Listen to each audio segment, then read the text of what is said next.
What I think we are seeing is a masterclass in operational art from the Ukrainians. They have got the Russians completely on the back foot. I heard this morning that President Zelensky announced that they have liberated an area the size of Crete from Russian occupation.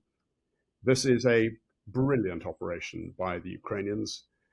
And by all accounts, the Russians are in a bad way and are completely routed. However, it is an operation.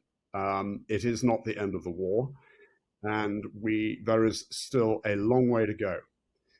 But I'm under no illusions. I mean, there's no question that the initiative has passed very firmly to the Ukrainians, and they've done outstandingly well. What this is an indicator of is Russian weakness, because Russia was underpinning Armenia.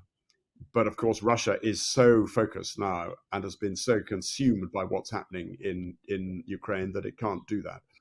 And you can expect all sorts of other peripheral actions in the Russian zone of influence to be curtailed as a consequence of what's going on in Ukraine. But this all points to a collapse of Russia. So yes, there will be nasty, vicious fighting in places like Nagorno-Karabakh as a result of people like, it sounds to me as if the Azerbaijanis are taking advantage of Russia's distraction to maintain momentum for their operations there. I had not heard that specific piece of negative information, but I think it's all part of a picture of a serious collapse of Russian military morale. We've seen since the start of this war that the Russians their morale has been pretty rubbish, frankly.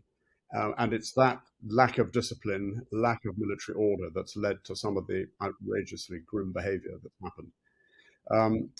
But I would just draw a historical parallel between what's happening now and what happened in 1917 when the Russian army collapsed on the then Eastern Front before the Bolshevik Revolution.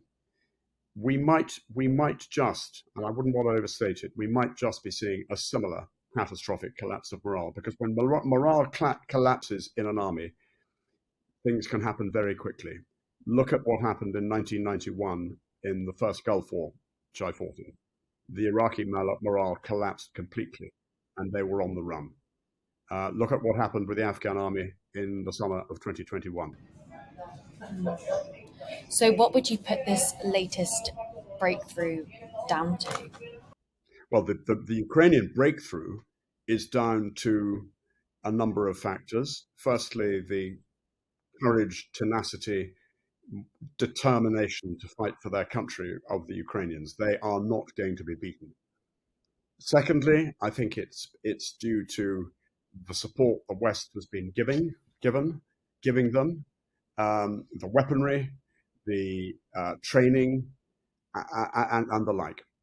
But most importantly, it's down to some very clever operational art and design by the Ukrainians. They suckered the Russians into thinking that they were attacking in the south at Kherson, and that was going to be where the major offensive was going to take place.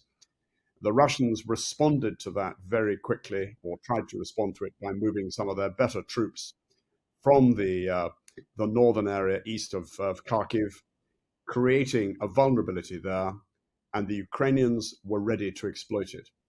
This is not opportunistic, the attack in the north. Clearly the history will come out. But you only achieve this sort of result if you've really thought about it, you've planned it, you've wargamed it, you've rehearsed it, and you've assembled the troops ready to do it. And this means assembling significant forces in order to launch that breakthrough when the moment is right. And then, of course, having conducted a breakthrough, they've kept the tempo up, they've kept motoring, they've kept up the pressure, and the Russians have just had nothing to do. The Russians have just run. And you mentioned Western support and weaponry. Do you think that for Ukraine to sustain these gains and to make more gains, that we need to send more? Absolutely. Absolutely. The West, NATO, must double down. And in particular, some of those NATO countries that have talked big about providing weaponry, but frankly have been pretty pathetic, like the Germans, need to absolutely take the gloves off. This is not a moment to say to the Ukrainians, we'll give you missiles, but you can only use them out to a certain range. We must give them what they need. We must give them aircraft, we must give them tanks, and we must continue the supply of long-range precision missiles and artillery, and we must continue with the supply of ammunition and logistics. And of course, concurrently with that, we've also got to continue with the provision of cash, money, to underpin the Ukrainian economy. But now is not the time to take the foot off the gas. Now is the time to concentrate and absolutely reinforce success. Well, time will tell. I hope so. I haven't, I mean, I'm not holding my breath as far as a number of other European partners are concerned. I hope, and I would like to see Britain do more, frankly. Tanks, armored infantry vehicles, and the like. And also, I think particularly the aircraft piece I mentioned earlier. This is now the time for um, the brakes to be taken off on the Poles to give them the MiG-29s that they were talking about earlier on, but were stopped by the Americans. So now is the time that absolutely all hands to the pump, concentrate effort, reinforce success. And Boris was seen as quite a big supportive figure when the invasion first began in Ukraine. But now that Truss has come into power, do you think that's going to change the dynamics? No, I don't think it'll change the dynamics. I mean, the current prime minister was pretty forward-leaning and pretty punchy in her Mansion House speech back in, I think, about March. She said, absolutely, she was made it very clear the commitment to support Ukraine to remove Russia from all of occupied Ukraine. Even back then, the commitment to raise defense spending. Now's the time for her to reinforce those words with actions. So tell me, why is winter being talked about as a very significant period? I heard something about today it was something like the Kremlin was playing down like the loss of European gas revenue and saying other markets are available. Well, I think two reasons. One is from the fighting perspective, it gets damn cold in Ukraine. And I think of traditionally the Russians have been able to rely on General January and General February, and it was the Russian winter that destroyed Napoleon, the Russian winter that gave the Wehrmacht significant problems and got them on the run. Fighting in a Ukrainian winter is not for the faint-hearted. And not only that, before the winter, you're going to get the autumn, the rain, the mud, and it's going to be it makes conditions very, very difficult. And equipment and men deteriorate quickly when weather is bad because it becomes a fight for survival. From a strategic perspective, the energy war, that is going to be a difficult time for European countries dependent on Russian gas. We are all going to see massive hikes in energy prices anyway, and we know about that. But I think we've also got to be on guard here because now this is the time that we should be prepared to defend ourselves, and in particular, those European Union countries which are very vulnerable because of their massive dependence on Russian gas. They are very likely to become the target of Russian hybrid or asymmetric warfare to undermine the integrity of the state through manipulation of opposition movements, causing social unrest, rioting, and the like, and worse potentially. So I think we should absolutely be on our guard against any Russian funny business in countries vulnerable to energy, because this is an energy war that Putin will pursue. I mean, ultimately, of course, it's totally self-defeating because by cutting off energy from his stopping his market, he's going to lose a huge amount of cash. But nevertheless, we can expect all sorts of stuff to happen this winter. And Zelensky said that stabilization measures are currently underway in the regions that Ukraine's taken back. What does that mean, and what does that look like? Well, I guess by stabilization, it's re-establishing Ukrainian control, and it's reaching out to the populations who have been suffering under frankly, the Russian jackboot and the tyranny of Russian occupation. And God knows what the Russians have been up to. The story will come out, and there will be all sorts of horrific stuff that comes out with deportations, forced adoption of children, There will be humanitarian issues, there will be economic issues, and I guess and this is going to be a part of Ukrainian society that has been deeply traumatized by the events of the last 6 months, and will need all the support and help they can get. And I guess that's what Zelensky means by stabilization.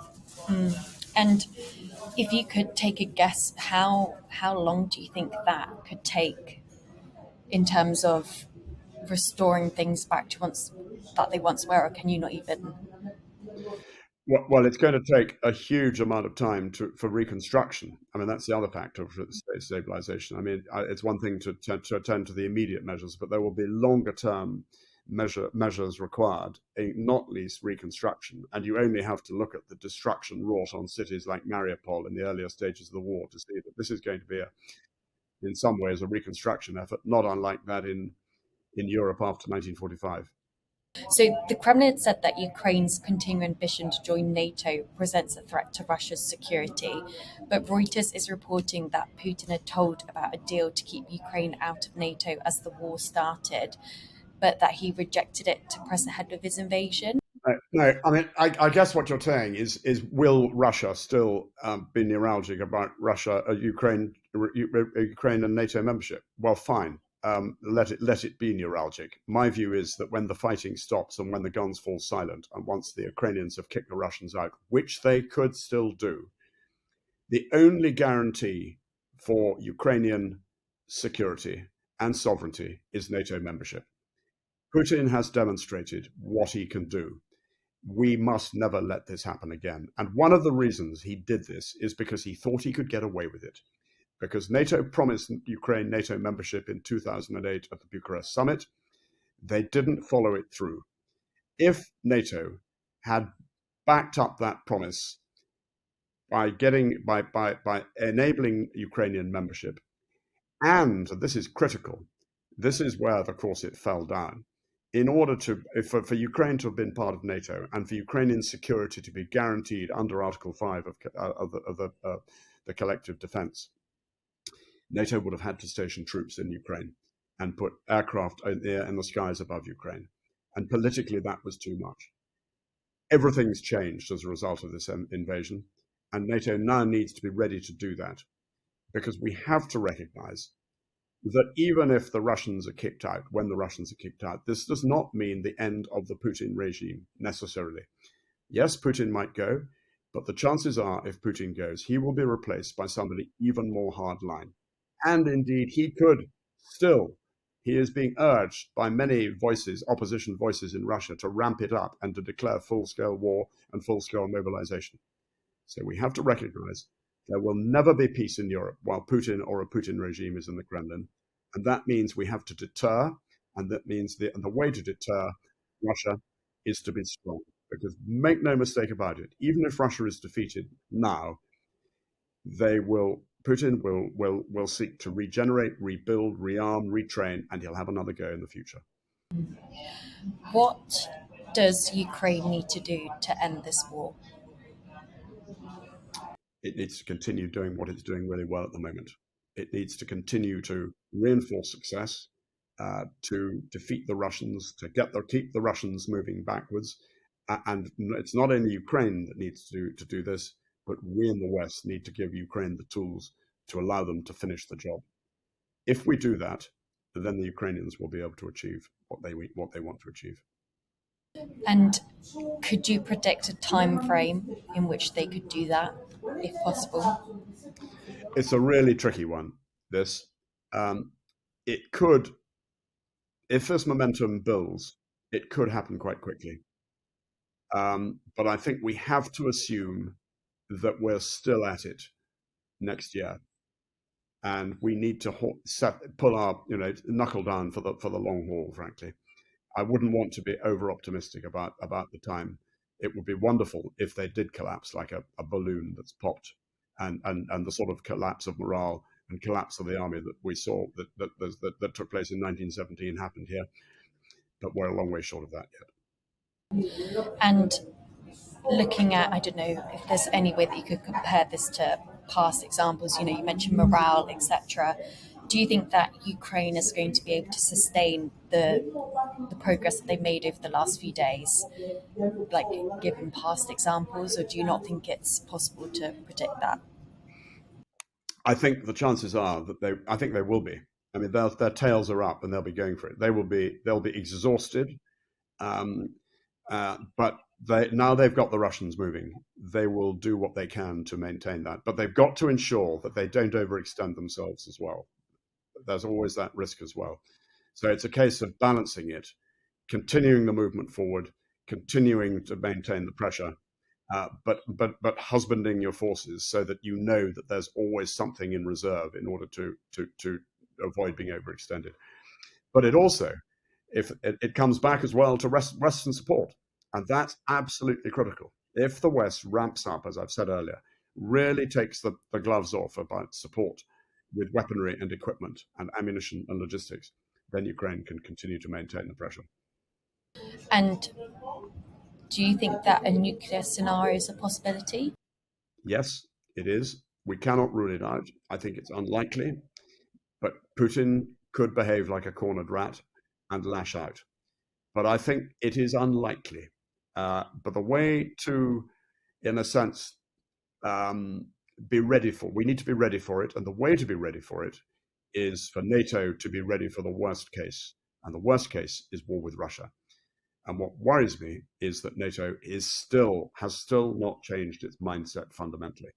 And this means ramping up military capability in NATO countries, rebuilding lost capabilities cut away by years of defense cuts, um, uh, building up our armed forces, and building up our logistic supplies of weaponry, ammunition, and the like, and tooling up industry. It means effectively mobilizing. And NATO is a long way short of doing that.